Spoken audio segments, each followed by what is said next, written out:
There's a quiet place in the back of the mind of a killer, somewhere beyond the blood-curdling screams and strangulations and the thrusting of knives into warm flesh. But it isn't easy to reach. Without punishment, a crime has no purpose, no meaning, no peace to it. Acknowledgement, even of the most hideous and despicable things, is still part of the human psyche. It is a basic need. Like a dog who excitedly fetches a bone, everyone needs a pat on the back afterward. 27 people went missing over the course of 2 years. Only their bodies were recovered, but their lives were gone. And the police had no suspects in their custody. But he was standing right in front of them, almost begging to be seen, captured, and given his day in the spotlight. The media didn't even bother to give him a name. No midnight stranger, no moonlight butcher, nothing.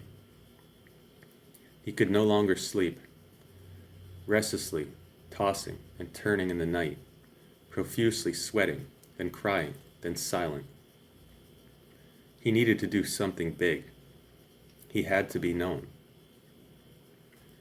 One night, as the sun slowly faded, he got into his car and drove miles and miles away from the secluded cabin he never really called home, but lived in anyway. He pulled into a random community, into a random driveway, and stepped out of the vehicle. He broke his way into a house he had never been, and the screams were unlike any screams he had ever heard before.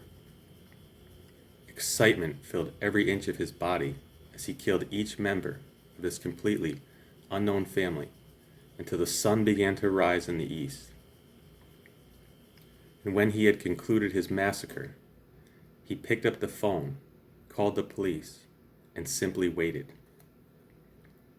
When the sirens grew deafeningly close, he opened the front door and slowly stepped into the sunlight for all to see. Covered in blood and smiling, he was wearing a human head as a hat, and in his hands, a pillowcase filled with the remaining heads, his other hand holding hedge clippers. As the police rushed in and handcuffed him and drove him to the station to be processed, in his mind, finally, everything was quiet. He found that place, that peace, the acknowledgement he so longed for.